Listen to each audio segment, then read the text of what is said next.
half in the bag. I'm being dramatic, but it is horrific.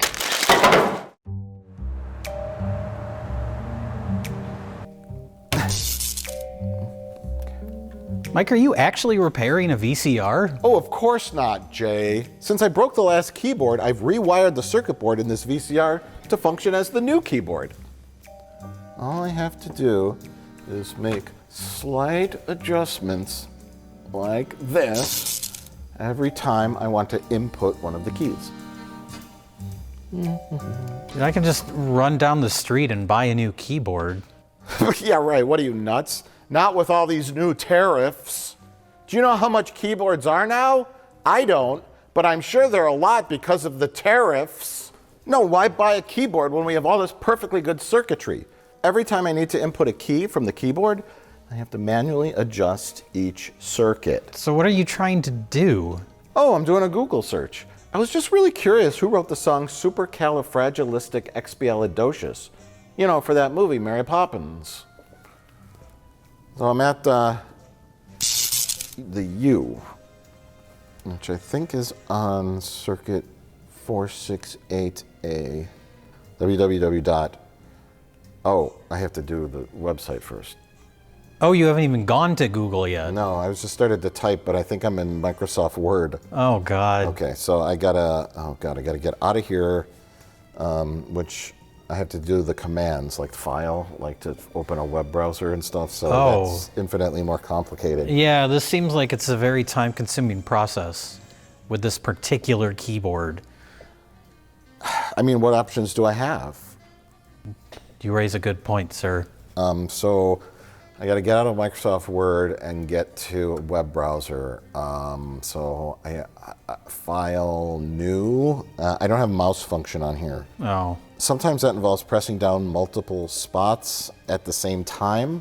So I may have to like chain link like 5 or 6 different circuit boards together from a bunch of old VCRs. Oh. Am I going to have to do anything? Yeah, I'll need your help. Oh, fuck.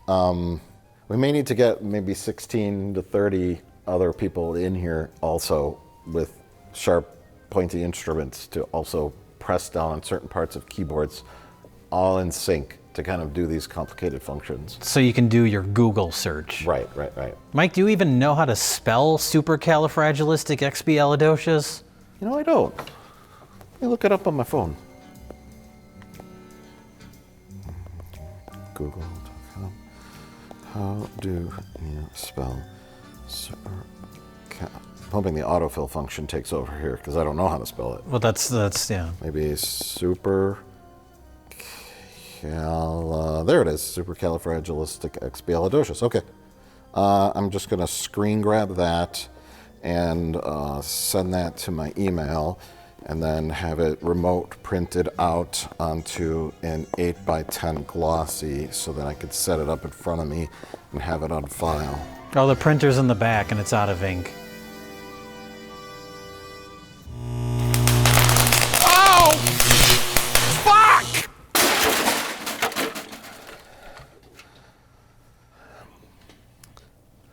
This all seems way too complicated.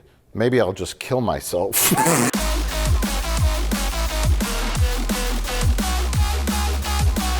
Hello, and welcome to a very special Half in the Bag, where we talk about a very special film. I'm always picking the winners, Joe. I'm always picking the winners. We gotta rush through. This is kind of our 2025 mid-year catch-up, but we gotta rush through all this crap so we can get to the real star of the show. Yes, everybody. Jay and I were discussing which films we've watched so far since our last recap. We did a mini recap in our video about box office, Beyond the Black Void video. We talked about a few different movies in there, so we won't recap those again. Go back and watch that video. Right, and while discussing the movies we watched, I said, Jay, have you seen this magical film? I think it would be up your alley, and you said you had not, so I told you to watch it, and apparently it struck a chord with you. I said, let's just do a video especially about that film. Yeah, so no one has heard of this film on planet Earth except for us, and we're going to talk about it in a bit, but first we're going to go through films we've watched. There have been a handful of films I've watched that I thought were just okay that I'm not even going to bring up, but these are kind of like recommendations, I'd say. Yes. I have with me my trusty paper, I'm going to start off with a nice, simple recommendation of a film I watched called Restless. I think someone's moving in next door. I'm sure the new neighbours will be lovely. Give them a chance, okay? Restless is a fantastic British film. It's a little British horror film, thriller, I'd say, more so than horror, about a lady who lives in one of those shared wall duplex houses. And her parents have lived on the other side of the house. They passed away, and this guy eventually moves in after the other half of the house has been vacant for many years, and he's a true terror. So it turns into this this horrifying, anxiety-inducing nightmare film about this lady who's being tormented by this guy who's constantly throwing parties and being super loud, and it drives her to the point of insanity. Everybody's worst nightmare. Yes, especially if you've lived in apartments or buildings with shared walls and had people that act like this. You can relate. You may have PTSD watching this, but it's a nice, short, little thriller film that is engaging and satisfying at the end. Oh. I think I know what that means. Yes. It's a good film. I loved it. Check it out. It's called Restless. You'll start World War III, Nicola. That's the idea. Jay, what do you have? Oh, we're basically just doing movies we would recommend. I think so. We're skipping over the meh movies. So I watched Pee-wee as Himself, the 2 parts, 2 hours each, HBO documentary. Pee-wee Does Himself? About Pee-wee Does Dallas. Actually, Pee-wee did Florida. It's weird to be in this situation having a documentary made because I'm used to having control of my alter ego. Just continue on. It's great. It's a fantastic documentary about somebody that kind of tried to navigate Hollywood while retaining his privacy. That's why in the 80s when he was on talk shows and stuff, he would always appear as Pee-wee. He would never be Paul Rubens until he was kind of forced into the spotlight with his personal life due to the Florida porn theater incidents. And then dark music. Bum, bum, bum, bum. I lost control of my anonymity, and it was devastating. But it's not a puff piece. It's not just Pee-wee, Paul Rubens was magical and he entertained children. Goes to some uncomfortable places. And it's really fascinating to see. There's like movie footage of him when he was super young, pre-Pee-wee. He looks like a super scrawny hippie. He looks like he'd be in a John Waters movie when he was in like his 20s. So just aspects of his life I've never seen footage of before. And it's great because even during the documentary was being made when he was sick, but because he's such a private person, no one even knew he was sick, not even the filmmakers. And it's kind of fascinating to see they shot a series of interviews with him until he just stopped cooperating and he didn't come back for the last round of interviews. So even in the new stuff, the new interviews with him, he's like fucking with the interviewer, he's fucking with the filmmakers, because he is clearly, even coming this far, he's clearly uncomfortable with getting too personal. So it's just a fascinating glimpse and an eccentric, kind of unique artist. And I thought it was fantastic. You love your Pee-wee. I mean, I like Paul Rubens in general. I like Pee-wee. Grew up with Pee-wee, of course. But even beyond that, I think it's just an interesting documentary about someone in a very specific and unique kind of situation in the world of Hollywood or in the world of celebrity. I'm gonna leave out the part where we did enormous amounts of drugs. I didn't. My second pick is a little indie film called Marshmallow, which I also think you'll enjoy, Jay. It's about kids at a summer camp. I hear that you are going to summer camp. I'm being sent to summer camp. Sweetie, tell your counselors if you have any trouble sleeping, they can get in touch with us. Hey, welcome back, guys. Hey, how are y'all? Welcome. And it's a horror film, or at least from the trailer, you see it as a horror film. It stars a little kid, and he's like a little awkward kid. He's like 12. He has the Will Byers Stranger Things haircut, and he's sent off to summer camp by his parents, Corbin Burnson, and the lady who plays the warden on Orange is the New Black. I'm forgetting her name now. They're the big stars in the film. I was going to do air quotes. My apologies to Corbin Burnson. Hey, Corbin Burnson was the dentist. Give him the respect he deserves. They're the names in the film. Everyone else is just kids, or there's a bunch of camp counselors that are the teens, and the whole setup is like very Friday the 13th-esque, and there's a campfire scene where they tell the legend of the doctor in the woods, and they show creepy footage of this guy with this light on his head, and he's gonna get you. Oh, it's just a ghost story and horror movie. But then the movie has a Shyamalandian twist to it that I won't reveal, but makes it an interesting little gem of a film.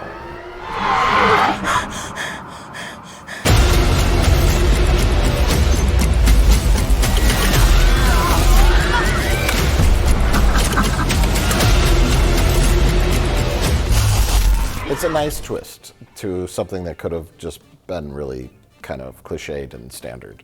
So on that alone, it's worth a watch. Okay. Is that also British? That's not, right? It's not. Okay. No. I don't know who made it. Somebody made it. Somebody made it. I don't know. He's the doctor! He's real! I love digging around on Fandango, formerly Voodoo, to find trash. Well, you definitely did, and we'll get to that. This is a gem. This is what I was completely unaware of. IMDb says it came out in 2023, but I think that was like film festivals and stuff. It only just now got released, and it's called Mancunian Man, which I didn't even know what that word meant. But it's apparently, Mancunian is someone from Manchester. And this is the ultimate best of the worst documentary. It's about one of our favorite topics on Best of the Worst, which is the black tank top filmmaker. The ego-driven vanity project action movie starring the writer-director who's always wearing a black tank top at some point in the film. And this one is about a guy I was completely unaware of until seeing the documentary. His name is Cliff Twemlow, which I absolutely cannot say properly ever. But he's a British muscle man, big bodybuilder guy that was also a nightclub bouncer, that was also a songwriter, and then a novelist, and then he decided to make vanity project action movies, shot on video, 80s action movies. But his first movie was called GBH, which stands for Grievous Bodily Harm, and that's the only one he had any mild success with because it somehow became a video nasty. I guess he's like a nightclub bouncer that I guess punches too many people, and that got it on the video nasties list. I don't know. But then it was just downhill from there. So it's just a documentary about his exploits trying to make his vanity action movies as he got older and the budgets got lower. Cliff realised that there was a fabulous potential market for VHS. Why not shoot it on video? It's a real big innovation. One of the interesting things is, I think his second movie, he shot it in Grenada. And the stipulation, the reason Grenada allowed him to shoot there, he was like a James Bond type movie, and it had a Russian communist femme fatale villain. And the only reason they let him shoot there is if he rewrote it so she was the hero of the film. So he did that, and then while they were there making the movie, Grenada got invaded by the US. So he just starts filming like the helicopters and the tanks, and he just filmed it and put it in the movie. It's just in the film. Shooting the rodeo. Shooting the rodeo. So it's a classic best of the worst tale about a talentless but interesting man with a drive to make his vanity projects. Sad. And no, I mean, it does get sad at the end because he's a big muscle guy. He got addicted to steroids. He ended up having a heart attack. So that aspect of it is sad, but it doesn't kind of dwell in the darker aspects. It's mostly just a showcase for his movies that now I want to see. I've never seen any of them. I'd never heard of this guy, but I look forward to watching Grievous Bodily Harm. Can you get his films, or are they? Yeah, available? they're a box set just came out because the documentary was made by Tavern Films, the boutique Blu-ray label, and it played some film festivals. But now they have a box set with the documentary and all of his movies on it. Oh, Cliff Twemblow would be proud. Cliff Twemblow. He made it, Mom. He made it. He made it. So that's Mancurian Man, the legendary life of Cliff Twemblow. That's another interesting thing about him is he has the most awkward name to say, and he had different pseudonyms for different, like he was a songwriter. One of his songs is actually in the original Dawn of the Dead, weirdly enough. But yeah, he had a stage name as the songwriter. He had a stage name when he wrote books. And some of his movies, he has a stage name when he's acting. And they're all different. So he has all these pseudonyms, and they're interviewing someone that worked with him. And they're like, he had such a huge ego. All he wanted was to be famous. I don't know why he kept using all those pseudonyms, because then no one knew who he was.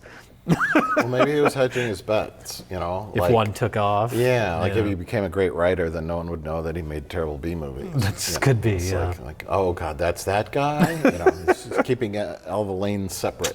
Smart man, Cliff Twemblow. I mean, it didn't really work out for him, but no. But at least now there's a box set with all of his films collected into one package. I'm so excited to never watch them.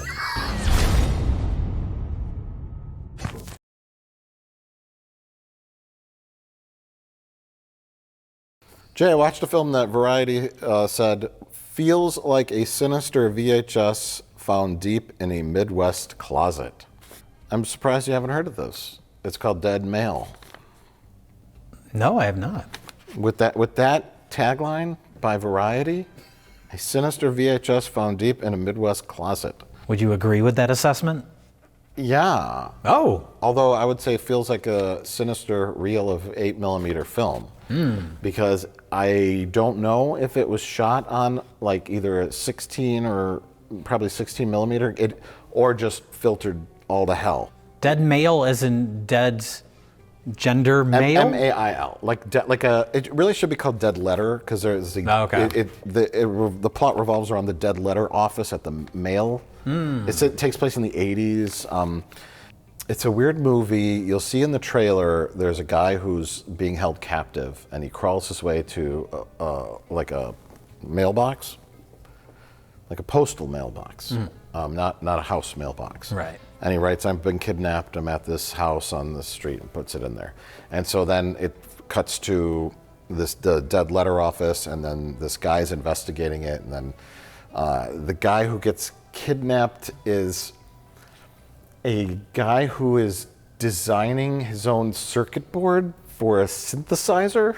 Okay. And he gets kidnapped by a psychopath who's secretly in love with him. He has him building his own synthesizer so that he could start a synthesizer company. But then once he gets a job offer in like Japan to work for like Yamaha, he goes crazy and he decides to kidnap him because he's in love with him. Okay. And the whole time this Dead Letter office is investigating like where this bloody letter came from. I don't know, it gets convoluted, but it's just such a strange premise and it's so odd. Okay. I think you'd like it. Don't go. Don't leave me. Well, I have one related to creepy people that we both saw. Friendship.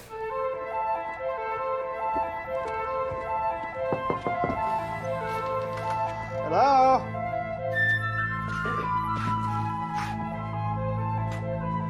Howdy. Howdy. We watched the Tim Robinson vehicle? Friendship. Is it a vehicle for Tim Robinson? It definitely feels like something that was made with him in mind, because this is what I got out of it. I liked the movie a lot. I didn't love it. I kept waiting for it to go in some sort of strange direction or get really crazy or weird at the end, and it didn't. It plays it all pretty straight as far as the narrative goes. But it does feel like something that was kind of made with because we are fans of I Think You Should Leave, and Tim Robinson's just general bizarre persona. And the movie feels like something that was kind of made with that in mind, to move that persona into a movie that is still accessible to kind of average people. It didn't go too far. It doesn't go too crazy. There's no coffin flop or anything like that. We're allowed to show him nude because they ain't got no soul. I thought this would have been written by Tim Robinson, but it wasn't. It was written by some guy, written and directed by some guy. So, but there are very Tim Robinson-esque moments in there. So I don't know. Like, I feel like it was probably written with him in mind. It would almost have to be. Or when he came on board, he kind of did some uncredited rewrites, because there's a lot of it that feels very or ad libs or whatever. But like the opening when he's pouring his coffee, he fills it right to the brim, and then he's trying to walk back to his desk with it filled completely up. Like weird things like that feel like they belong on I Think You Should Leave. I think some of the stuff I laugh at the most with the Tim Robinson skits are like the straight men reaction to his absurdity. And how he acts, and a lot of it is just like social settings, like parties or work, or where everyone is just straight and he's crazy, and when people are just what, like when he just says super weird things or does super weird things, he comes across genuinely unhinged. Yeah, like something's wrong with him. I'm not worried about it. I'm not worried about any of this. There's worse shit on the local news. And that's this in a certain way, especially his relationship with Kate Mara, his wife, who has a grown teenage son who may or may not be his, and who kisses her on the mouth. And I think he's really the son of the firefighter that she's like also sleeping with. They don't go into it, but they don't go into it, and I thought they would, and it's absurd. And this is very like Cable Guy-esque. He befriends the new neighbor, Paul Rudd, who's like the weatherman, the local weatherman, and he tries to kind of come into their friend circle, but he just doesn't gel because he's so weird. A lot of strange stuff, like going in the sewers, him losing his wife in the sewer. And, like, you're gonna go to work? But mom's missing. I gotta go to work. Just strange. Well, yeah, what when he breaks into Paul Rudd's house and the cops show up? And it's like, is your wife home? No. Where is she? She's in the sewers. Yeah. Like, yeah, that kind of almost deadpan. She's not here. Where is she? She's in the sewer. What? What'd you say?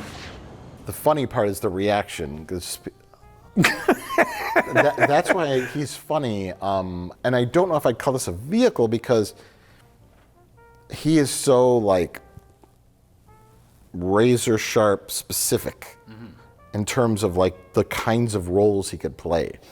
Like he can't be like a lead in a movie, like a regular normal guy lead in anything, because he's just so. He couldn't play the Paul Rudd role in this movie. No, in anything. In anything. He couldn't play the lead in a Marvel. There's a new Marvel out that's supposed to be nuts. We should go see that. No, yes, that's another funny part, is a Marvel. That's very Tim Robinson. Yeah.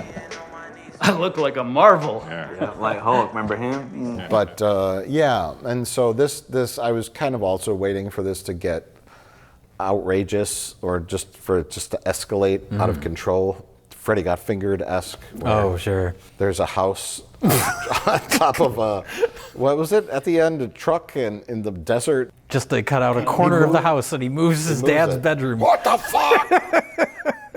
And then he shoots elephant semen all over. Yes. That doesn't happen in this movie. No, it doesn't get that far. But it's more somewhat grounded. Yeah. While still having that kind of like the oddness of his character. Yeah, it has a good payoff. I like the culmination of the plot. It's just cute and clever, like what happens with Paul Rudd, and the secret that he keeps, the wink at the end. It kind of sells it, but I just wished it would have pressed on the gas a little more. There's a new Marvel out that's supposed to be nuts. We should go see that. What else you got, idiot? Very quickly, I saw the new Final Destination film, Final Destination Bloodlines, because I love the Final Destination movies. I think they are funnier than most comedies, and this is another one of them. Grandma, what's happening to us? Years ago, I had a premonition that started it all. I saw what death was about to do. It's not trying to reinvent the wheel. They're not doing anything new or groundbreaking for the Final Destination franchise, but it's a very solid entry. Not the worst, not the best, but it is definitely one of them. I thought we were talking about movies we loved. Well, I love the series as a whole. So this to me was like, because it's been so long since the last one, kind of feels like it's like a comfort movie. It's like a warm blanket of a movie. They didn't try to go too weird or different with it, or try and do like a legacy sequel where they bring back old characters. It's just like a very a solid Final Destination movie. And I, much like Friendship, there was a few moments where I laughed extremely hard. You love seeing people get killed. Well, it's not even that. It's the setup, the long, complicated Rube Goldbergian setups. It's like the setup to a joke, and then at the joke you have the punchline. It's just in these movies, the punchline is some sort of like horrific, shocking death. But because of the buildup, it ends up being very funny. All right. Sometimes there's an irony to it. So sometimes it subverts it, where there's Like a long someone gets setup. hit with an iron? That probably happens in It one gets of the real films. irony? Yeah. That happened in Home Alone. Do you remember that? When the iron drops on Daniel Stern's face.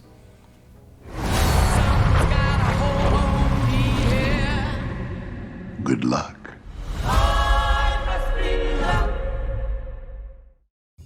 Good job on your review of Final Destination. If you like those Bloodlines. movies, it's good. It's a solid new entry. How dare you?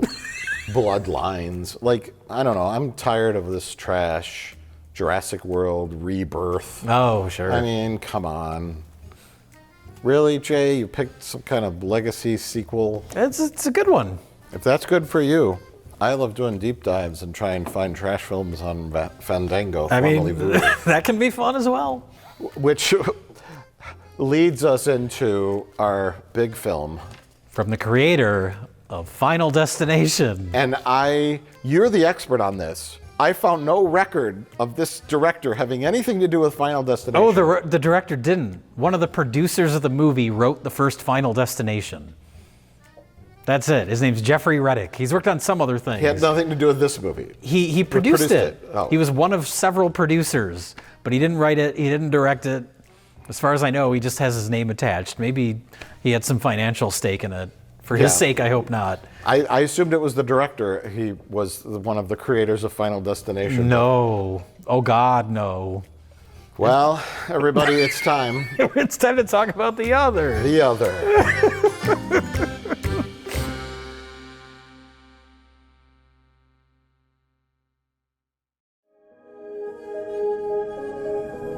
Welcome home.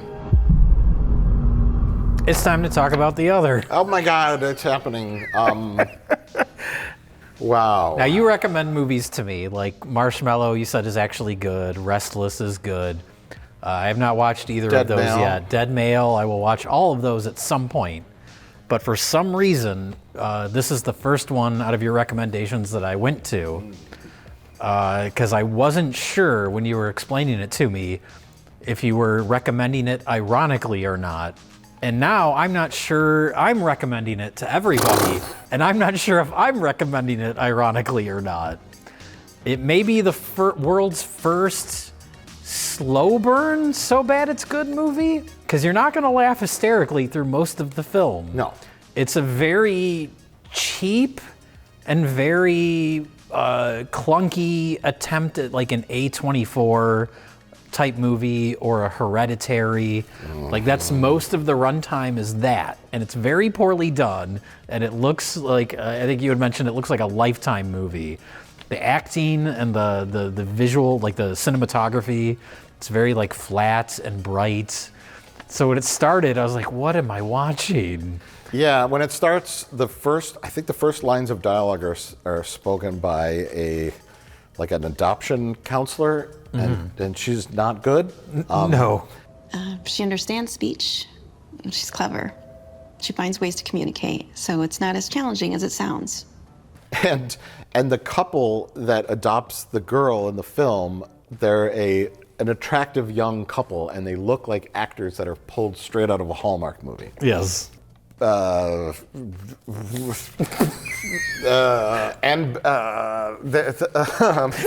do I start kind of moment? Kind of. It's a bad concept. Well, I need you to explain the concept to me, because I got so confused as far as what the fuck the lore was. Well, that's the thing. As it goes along. That it goes off the rails towards the end, and it becomes like a what?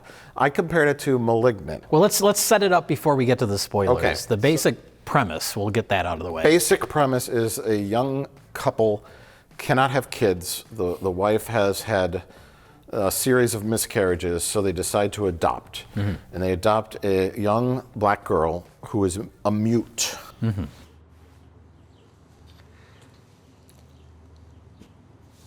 Would you like some lunch? Who has come from a horrific family tragedy where the mother killed her father and others. I don't know. There's like a murderous situation, and she survived, and they don't know if she's mute from that or from birth. No one knows. Hey, I heard your mom killed your dad. Do you remember it? Were you there when she did it? And so they adopt her because they want a kid. Yes. And she brings along some kind of spooky curse or entity or something that is rotting their fruit in the house, causing their bathroom to become moldy. Yes. And causing weird placenta-like fluids to float around in their swimming pool. Yeah. Weird. It's like pink goo. It's like the goo from Ghostbusters 2. Yes. Or it's like the material from the 80s, The Blob, because their neighbor in this movie is played by Shawnee Smith from The Blob. Yes. Although most people nowadays probably know her from the Saw movies. Yeah, but yeah. Their neighbor is a punk rock lady, and she has a daughter with Down syndrome. Yes. Who is the equivalent of the Hereditary girl. They couldn't find an actress that was as perfect as the Hereditary girl, so unfortunately, they got a girl with Down syndrome to serve as the weird kind of girl that has sort of a spiritual connection or ethereal, otherworldly knowledge of events because she has Down syndrome. Yeah, it's a little awkward. I feel like that's that extra chromosome gives you a lot of spiritual power. I feel like it's some sort of trope, and I can't think of another fucking example. Offensive. But it's like, yeah, the idea of like the magical, mentally challenged person, like Forrest Gump or something. Yeah. I mean, at least they didn't have someone in this movie like acting like they had Down. They cast an actual person with Down syndrome. Yeah, they didn't get Rosie O'Donnell. They did do, riding the bus with my sister. Yeah. Yes, I'm okay because I'm the sheriff. Yeah. You have to take me to Super Save tomorrow because they're having a sale. Would you like a cookie? It's chocolate flavored, very nutritious. Jesse's delicious. He's gonna take me today to get a new toilet seat because mine got broken and was sliding.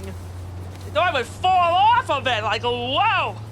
They didn't do that. They cast someone, and they try to be tasteful about it, I guess. Yeah, it's not bad. But it is very clunky, and it's very weird that it's like, oh, this is magical Down syndrome person. But that's their neighbor. And she sort of befriends the little girl. Yeah. They form a little bond where they rip apart dolls, I guess. That's it. Yeah. Now, before we get into the spoiler territory, I wanted to bring up something because we talked about Paul Etheridge, director, and how this film says from the producer of Final Destination. From the creator. Yeah. Yes, and it is, right? The guy who wrote the script. The guy who wrote the original Final Destination movie was one of the producers of this movie. Mm-hmm. And it's very obvious that this movie is trying to prop itself up with that kind of credit, with casting Shawnee Smith in the film, who's been in horror movies. And I can't fault them. You got to do what you can to survive in the very competitive world of streaming movies. Oh, sure, it's something. You got a little bit of horror pedigree, yeah. The trailer the trailer was well put together. At first, I'm like, is this a real movie? And then it starts escalating. I'm like, okay, there's some good visuals in this. It could be a good film. And okay, wait. So I did a little research because I was interested if anyone else has heard of this film. I saw like 2 IMDb user reviews. Oh, you got both of them. You're right, Jay. That's all I saw. And here's the thing. I did a little investigating. The 2 IMDb reviews are by users that both only have 1 IMDb review. Both reviews use similar words and have very similar structure and grammatical usage. Okay. Also word count. The word count is near identical. It's also possible that they sound similar because now people are using AI. Write me a review of this film, and it comes out sounding a specific way. I don't know if there were real reviews. You said there weren't. There weren't. If you go to Rotten Tomatoes, there might be like 2 reviews, 2 or 3, but not enough where it gets anything. It doesn't get a tomato or a splat. Now, you have to have a minimum amount of reviews for that to happen. Okay. All I know, if I were to give this movie a rating of 1 to 10 stars, I would give most of it 4 stars, and then the climax 27 stars. Yeah. Let's get into that. So yeah, most of the movie is people in a house. Creepy things. It's vague. What's happening? There's flies on our sandwiches. That type of stuff where it's supposed to be creepy, but it looks like a Lifetime movie, so it doesn't work. Yes. To be fair, they do, as the movie goes along, the cinematography gets darker, there's more contrast, there's more shadow. Yes. So I think it's supposed to be like a slow descent into the horror. Yeah. But when your movie starts looking like a toothpaste commercial, it's kind of off-putting. I think it's the 2 actors. Something's not right. They just look like they're people from advertisements. Yes. And it's weird. Unlike Hereditary, which is like Toni Collette and Gabriel Byrne.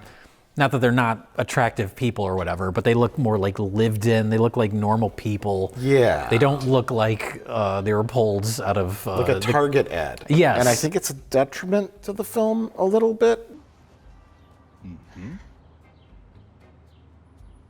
The point of the movie is that she has had miscarriages and they both want to start a family, but they can't. So they should look like they're I don't know, not haggard, but struggling more. Sure. I don't know. And they have a beautiful home. His job is we're kind of delaying spoilers here. So you could we'll get there. Just like the movie, it'll take us a long time. He's like a science teacher, or he's on summer break from school, and he has one of the rooms in the house is his like science office. It's like a workshop / science lab. And it's terrible.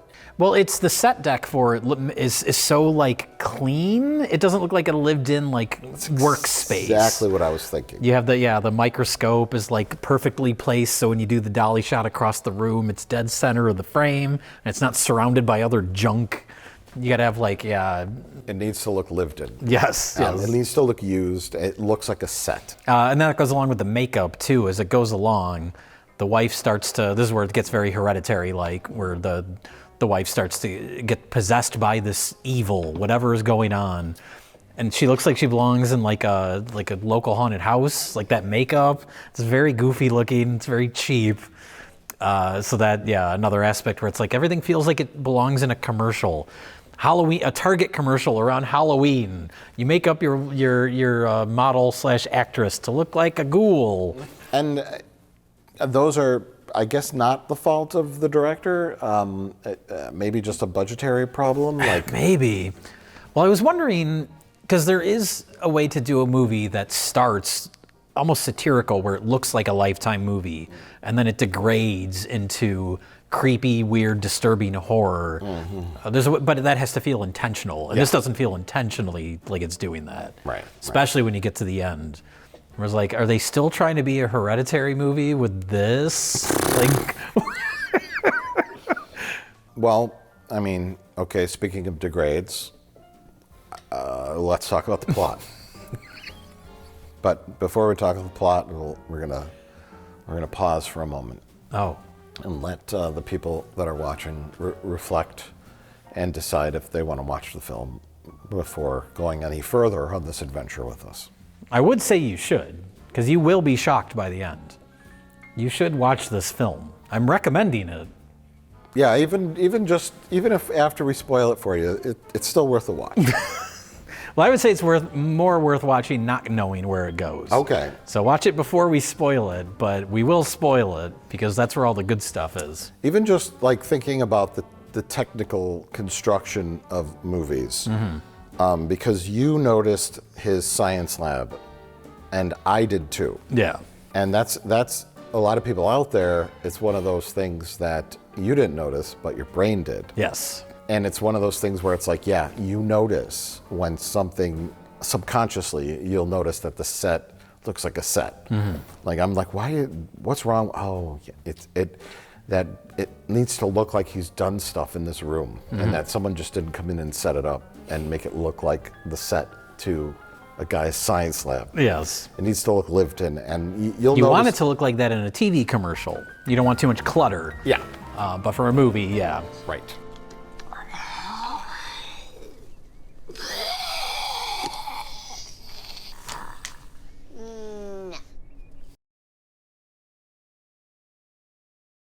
And we're back, and we're into spoiler territory. Yes, spoilers. So I'm assuming you're watching this now after you've watched the other.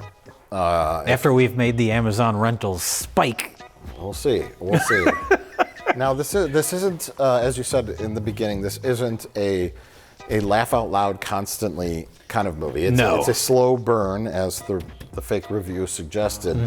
Horror movie that becomes more baffling as it goes on. It is like the movie *Malignant*, which is a funner movie. Yes. Well, that's like a fully realized concept. I don't understand what's happening in this movie. They go to the wife starts to. I can answer all your questions. I hope you can, because I was not understanding the lore, the supernatural lore established in this film. Because yeah, like in *Malignant*, it turns out, she has her twin sister, her conjoined twin, is on the back of her brain, and sometimes she passes out, and the twin takes over and murders people. And that's your premise. There's something similar in this, where it turns out that the little girl has a twin when she was in the womb that died or didn't fully form. It was just stuck on her brain. You can absorb your twin. So that's what happened on her brain. But it ended up in her brain. In a very, very weird scene with the doctor. When the doctor is explaining all this. Doctor's bad. He's bad, and he's trying to be funny with the way he's like, you had a twin sister and you ate her up. Mom. When Cathelia was in the womb, she had a twin sibling floating happily alongside her until Cathelia ate her. I'm being dramatic, but it is horrific. And I'm like, why is this in this movie? Especially at this point in the story. This is when it's supposed to be darker and creepier. The director is terrible, and he's like, well, how would a doctor explain this to a kid? In a funny way.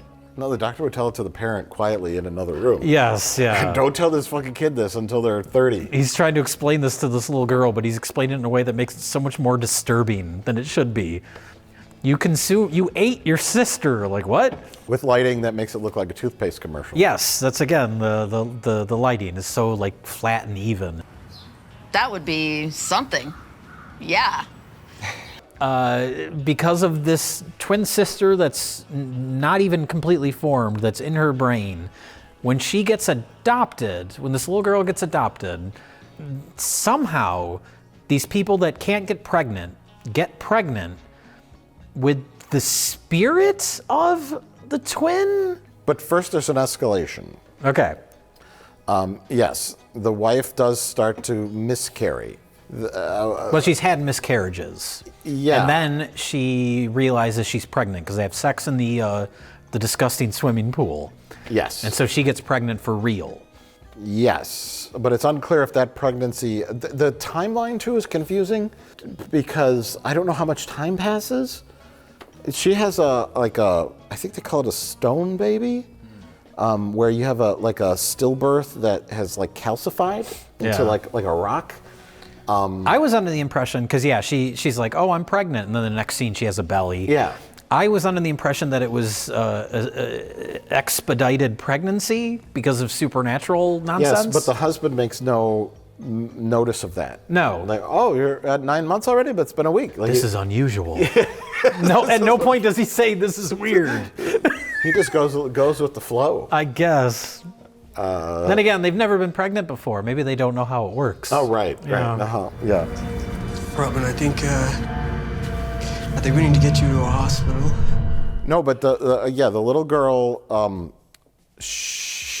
I think they say in the film she's been mute since birth because not conjoined twin, the twin that she absorbed in the womb when she was an infant or a fetus has lodged itself in her brain at the part that speech happens. Yes. It's like Homer Simpson and the crayon.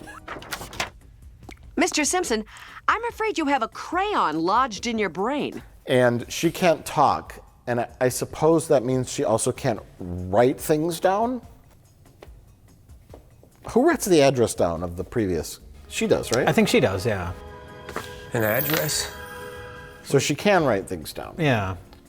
But she doesn't know about the sister in her brain. No. It's the magical Down syndrome girl that helps her by hitting her in the head with the hammer. Yes. On the off chance that the doctor will do a CT scan of her brain and discover this tiny, tiny blip on her x-ray that indicates that she has a microscopic absorbed twin in her brain that's lodged in the part that forms speech. Because that Down syndrome girl knows a lot. She's magical. She's magical. She has magical supernatural abilities. Yeah, as the mom explains at one point, because her father died, right? Yeah, she sees dead people or talks to them. She sees dead people, yeah. To her, there's no difference between dead people and living people. Yes. So I guess she sees the sister in her brain, and that's why she smacks it with a hammer. Right. I guess. She also knows a lot about medical imaging and what will happen at the hospital. And hitting someone in the temple is probably not a good idea. There's worse ideas by the end of the movie, but we'll get there. Whoa. They got to childproof better. And the whole time, I mean, this girl, I don't know if she's a good actress, but I think she needs to be memed. Okay, that's nice. Like this. Half the time, it seems like she doesn't even know she's in a movie. Like, she didn't even know the cameras were rolling. It's fine. Nothing against her, but it's like you got to direct her to emote or do something. I mean, I think they did their best. I mean, if they did, maybe they did their best. I don't know. She made the bitch are you for real face quite a bit. Do you like crust or no crust on your sandwiches? I think you're a no crust girl. Me too. So what happens then? Then the wife gets pregnant. Yeah. And then the pregnancy happens very quickly. And then she starts to go crazy. Yeah. She starts to get possessed, or how can the ghost, or how can the absorbed twin manifest herself in the belly of the wife? Because that's kind of what's happening, and that's happened in the past, because that's when they go visit the previous foster couple, where the husband goes in, he just leaves the little girl in the car, and then she follows him in with like a tire iron because she knows something bad's gonna happen. Right. And that's when, the lady in the recliner lunges at him, but she's tied to the she's chair. chained to the chair because she's still possessed. I guess. But why is she possessed? Yeah, the wife is also, she has multiple miscarriages, and she keeps the dead babies, fetuses, in her closet in jars. Yeah, well, the first one's in a jar, the second one's just in like a little plastic Tupperware container. She brings it to the hospital in that very awkward doctor scene. Yes. I thought that doctor was Julie Brown at first from MTV. Do you remember Julie Brown? Yeah. It wasn't her, but it looked like her.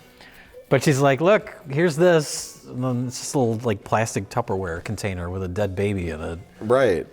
You gotta go to the hospital. That was like the most rational thing any character in this movie said. Robin, we have to get you to the hospital for a full examination today. Yeah, she just shows up with a fetus in a Tupperware jar, and you got to go to the hospital. No, and okay, it's fine. The wife's possessed. Yeah, but I don't understand the possession angle. What's the range? Yeah. Is the possession? It would make sense if the fetus that's lodged in her brain was like spiritually like impregnating someone so that she could get birthed and finally born, and then get her revenge. Yeah, like it would be great if this was like 10 years later. You know, like they adopt this girl. And then instantly, right after, she gets pregnant and has a baby. And then, 10 years later, the little girl's walking around with a knife, like trying to get revenge on her now 20-year-old sister. Yeah, sure. Yeah, you absorbed me in the womb, bitch. Why is the older woman who's chained to her lazy boy still possessed, and what is she possessed by? Well, is she possessed, or is she just trying to kill the little girl because the little girl... her sister, brain sister, impregnated her, and she went crazy from the pregnancy and the, I guess, miscarriage. Who are you talking about? The lady tied to the chair. Why would she want to get revenge? Because she's mad. What? The miscarriage that happened because of the little girl. I don't know. We don't have to keep any secrets. I think Ophelia brings along a dark entity where she goes, and the dark entity manifests itself in whatever way is convenient for the movie. Oh, okay. Why can't the supernatural entity have a successful baby if it has supernatural powers? I don't know. Why the failures? Why the attempts? Because it's why spooky. The placenta goo in the pool? Because it's a pool? Is it meant to lure them in so they could have sex? It's like it's very woomy in there. Now, did I guess? he actually impregnate her in the pool sex scene, or? That's what I thought. Then why didn't they just have a regular baby? I don't know, because it was a horror movie. I don't know. That's what I'm saying. I have no idea what's happening. Yeah. The lore of this film is completely baffling. I don't know. It's like she's got some dark secrets or something. So what we have here is failure to communicate. What? Then the father begins to suspect something when his wife looks like she's covered in Target Halloween makeup and also has now 9-month pregnancy in her belly. Yeah. And is bleeding in the bathtub and screaming. And this is now her third or fourth miscarriage? I don't understand the multiple miscarriages. Don't get hung up on that. Okay. Just don't worry about that. All right. He then urges her to go to the doctor. She refuses, and then he does nothing. Then Cathelia writes down an address and tells him to go to her former adoption parents, where they act crazy and they barely escape. I think she tries to climb into the car and they drive away. Yeah. In a little mini action scene. Then he just goes home. I guess you just go home. I mean, you gotta go home. And then I think. Well, that's obviously after the Down syndrome girl hits her in the head with a hammer, right? Yes. Yeah. So at this point, he knows that there's a malformed, absorbed twin in her brain. And he doesn't really know what to do about this whole situation. So he knows that the Down syndrome girl knows something. Something terrible is happening to my family. And Fiona knows what? Because he sees her like hiding in the yard. Oh, and she teaches Cathelia how to kill dolls. Remember, they throw dolls into the river? Yeah, they're ripping them apart. She makes a Barbie that has 2 heads on it that indicates 2 consciousnesses. Yes. And then so he's like, did you make this Barbie? What do you know? What are you not telling us? Oh, Cathelia has a special thing. Oh, Down syndrome girl also can spiritually detect people's auras, because she talks about the colors, and then also whether or not someone is a window. Yes. She said, that lady's a window. That lady is a door. And she's talking about the wife, which means if you're a window, then you can be open to paranormal slash spiritual infestation from Yes. the... You can be open till 15 miscarriages. You're really hung up on that. It's It doesn't weird. make sense. It's a weird detail. I think they're just failed attempts at the absorbed twin to create babies. Okay. Which I assume its goal would be to birth itself. Yes. But it seems like the miscarriages happen over the course of like 3 or 4 days. It feels like it's one after the other. I don't know what logically, okay, he's on break as a teacher. Oh, sure, yeah. Daniel is on summer break, and I work from home most of the time, so we'll all be together. And he never has a call where they're like, you got to get back to work. So it's only a couple months. This is summer break, yeah. So literally she has 9 months of pregnancy belly at just a couple days. And he is completely clueless to this. And I think at some point he says, you should go to the hospital. Yeah. But so the wife goes crazy and the doctor then shows up at their house. Well, no, this is where it's very hereditary, where the wife is like scuttering around and she unlocks the door and then runs away. So then the doctor comes in slowly and you have that creepy scene. What's gonna happen? I feel so much for this doctor character that was in one other scene. So much tension. So then, we get to our conclusion, which is stabbing people with scissors. She really gives it to that doctor. Yeah. Stabs her like 100 times in her stomach. She then stabs this husband in the stomach. Yeah. The Down syndrome girl is there. Does Shawnee Smith die? Yes, she gets her throat slit. That's right. Yeah. Yeah, and she said some kind of stupid line. Yeah. When she was 5, her pet cat died. I was wrecked, but not Fiona. To her, the cat wasn't any different. It's like a callback to something from earlier. I can't remember. It was cringy. Yeah. I'm the cat.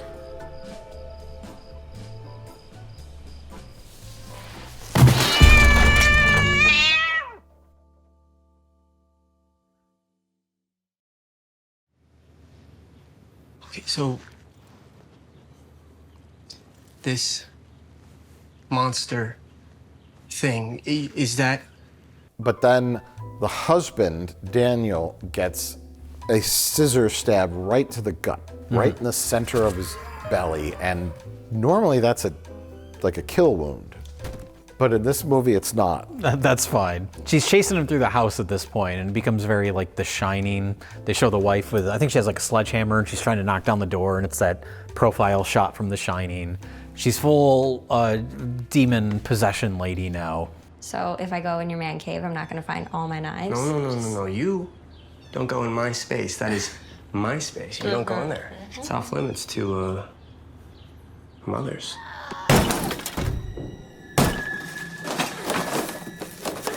And so, based on the advice of the Down syndrome girl who has The Shining, yes, what is the course of action for the film, Jay? Oh, they do set this up. Earlier in the movie, we see Cathelia, like she's putting tools under her bed, including a drill. Yeah. So the drill comes back at the end where they decide that the only way to stop this, it'll immediately make the wife not possessed if they drill out the brain sister. And they don't just use like a drill bit, like a normal small drill bit. He has like a half-inch hole saw bit, and he's drilling into this little girl's head. No anesthesia. No. Nothing like that. Just lay back, let it happen. Medical training. So this is the moment where the movie became the best thing I've ever seen. I could not believe. If it would almost be like acceptable if it was a normal drill bit. It'd be like, okay, like this is a last resort. But we're talking about like actual brain surgery, like physically removing something from the brain. And I think he, to his credit, his character's credit, he says, "What? That's crazy." We're not doing that right now. We could do that later. We could take you to a hospital. No more time. We're not opening up anyone's head. We should go to the hospital to do this. Yeah. And then the little girl, the other little girl, the Down syndrome girl, says, "We don't have time. She's coming in with a sledgehammer. What are we to do?" we can't run away, I guess. I mean, the wife doesn't have supernatural powers. He's just injured. So literally, by drilling into the adopted daughter, Cathelia's skull, he's kind of like choosing their lives over Cathelia's? I guess, he would have to do that assuming that she's going to die. If he has any reasonable amount of intelligence. One would logically assume that if you use like a drill bit like that in the skull, you wouldn't survive. Maybe, like you said, like a really thin drill bit. Maybe you could survive brain injuries like that. Sure, this is absurd. This is a gorishly deep, wide hole he's making, but it has to be big enough for a literal creature to come out, and that's also questionable of what's happening, because the creature that comes out is like a little rubber puppet. Yeah. Well, first they drill into her head. The wife stops attacking him, so it's like, oh, I guess it worked. And then he looks into the giant hole that he's just drilled into her head, and we see a little eyeball. We get a little jump scare. Yes. And then the rubber baby falls out. Then a rubber baby comes out. It's like the baby Freddy. Yeah. I'm like when the nun was raped by 1,000 insane men. Now, was that physical rubber monster baby inside of her skull, or did it manifest? Yes. I know you don't have the answer. I don't have the answers for this. It's almost like drilling into it, like injuring it, inflamed it. Yeah. And it just grew. I don't know. They set up like the whole scientist thing, like with the microscope and all this stuff, and I thought like that was going to come into play somehow. He never looked at the goo under the microscope. No, he talked about doing it. Yeah. He pulled it out of the pool. She threw it. Yeah. She threw it across the room. He never went and got it and looked at it under the microscope, like what this pink goo is in their swimming pool. Yeah. Or maybe he was going to use his microscopes and his science tools to like surgically remove the piece of the brain.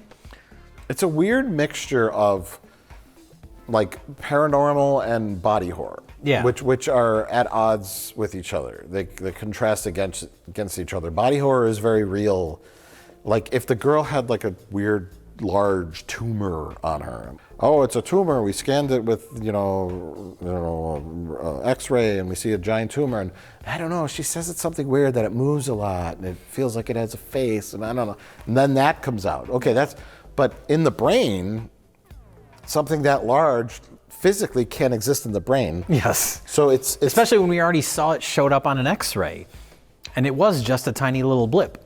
Right. Yeah. And so a possession would be like maybe like a spiritual ghost appears, and that's like, okay, well, all rules are off, all bets are off, like realistically speaking. Sure. But this is like a physical manifestation of like slimy baby, and we're to believe that a slimy baby, because like there are stories about like absorbed twins. Oh, sure. Like weird, like gross things. Yeah. Like tumors that have like a teeth. And like strange like anomalies like that. Yeah. Well, that ties in more with like Malignant. Yeah. Where it's like, because her sister or whatever it is on her brother, I don't even remember. It's been a while.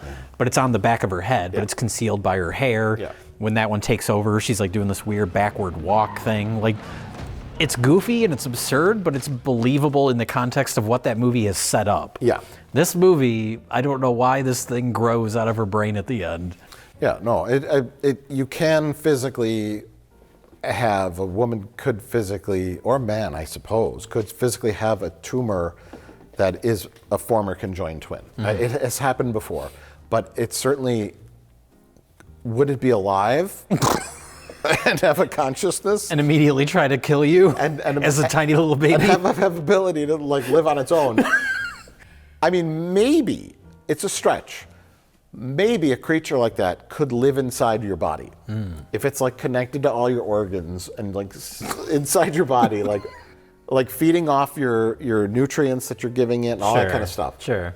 But in your brain doesn't make any sense whatsoever.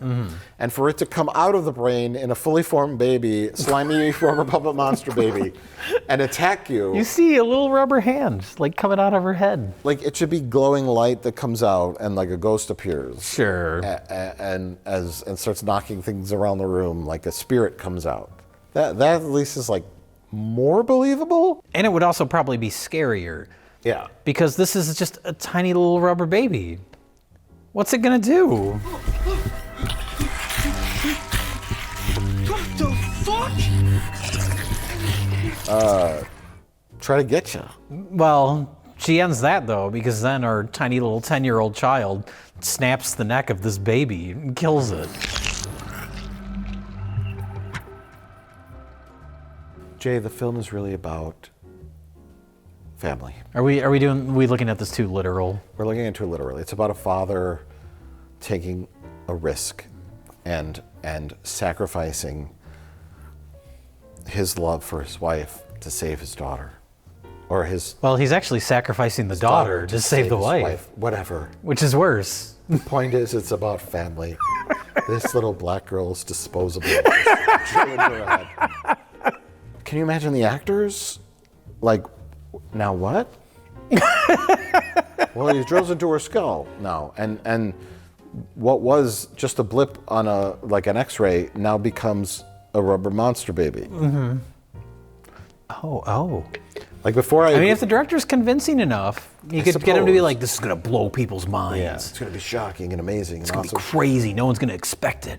But like, if you're an actor, all I did was look at this director's past movies and all their like ratings. And they're all, does he have other movies? They're all like trash movies, Oh. like weird, bizarre crap movies, and they all have like splats and 14%, and I'm like, I don't know if I'd sign up for this. Maybe if there's a decent paycheck. Hey, actors want to act. If there's a steady paycheck in it, I'll believe anything you say. Actors want to act, and you can say, hey, we got the lady who was in the Blob and the Saw movies, and it's being produced by the guy who created Final Destination, whatever. Come on! You can do better than that! Yeah, like just how I got tricked into watching it. But I'm glad I did, because it's something special. Yes, yeah.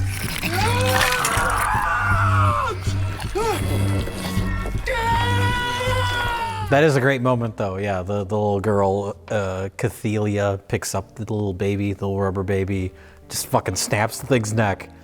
And then her friend says, "You have to bury it." Bury the body. And she just dumps it in a trash can.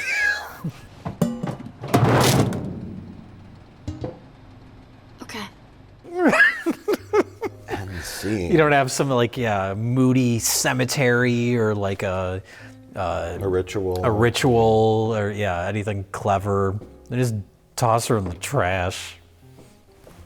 It does turn into the suckling. If you remember the suckling, I do remember this. It turns into that at the very end of the movie. Imagine you're watching Hereditary, and then at the end it turns into the suckling. Okay, that's a better quote from Variety. Oh, okay. For this film, yeah. Imagine you're watching Hereditary, and it turns into the suckling. Yeah. That's fair.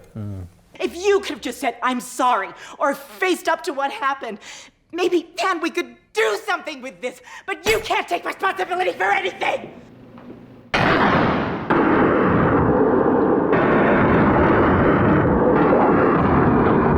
The ending is the husband saying, how do I explain this to the cops that will inevitably show up and wonder how Shawnee Smith got her throat slit and how a family physician was stabbed in the stomach 37 times by a pair of scissors. Yeah.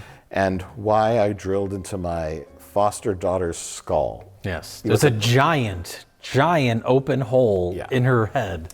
Even though she survives, how do I explain this to the authorities who will undoubtedly investigate the deaths of these two other people? And I really, really hope they don't look in that garbage can. I mean, that's your only card you got to play. There is a weird baby. They look in there, they're gonna say, "Oh, it's a dead baby, you sicko." And then we just broke its neck and threw it in the trash, and it was possessing every one of her past foster parents, and turning them into psychopaths who have maggots coming out of their legs. Yeah. What's not to understand, officer? Yeah. I need the recap. I need the police station scene. Like, he's trying to explain this. Yeah. I guess that's for the sequel, but how does it end? Does it end like on a happy note? I think that's the end, right? It just ends like everyone's happy? I think so, yeah. I just don't remember. Well, everyone except Shawnee Smith. But the wife, she's not immediately, once the hole is drilled into the head, the wife is fine again. But does she say like, what happened? I don't even remember the wife saying anything. No, I was too in shock of what was happening. I don't think remember. I was too. I was like, oh no, they're not gonna. Oh no, they didn't. It went from oh no, they're not gonna to oh no, they didn't. Right. And then to oh no, they did. Yeah. To the movie's credit, for taking itself seriously, they went a bit too far in a few too many places that were either shockingly risky or shockingly dumb. I'm not sure which one. Oh, it's the second one. Okay. Okay. Yeah. I love you.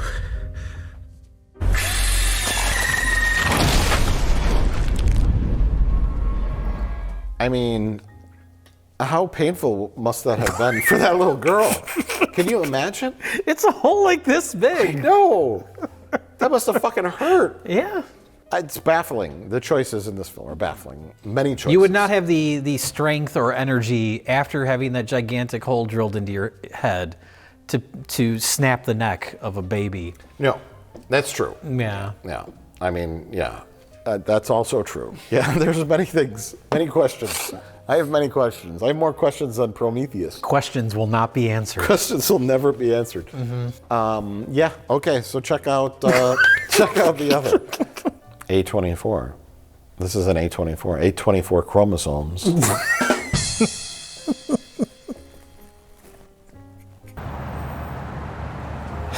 Well, I guess it's time to get a new keyboard. Yeah, but I mean, where are you going to get one from? There's only one place.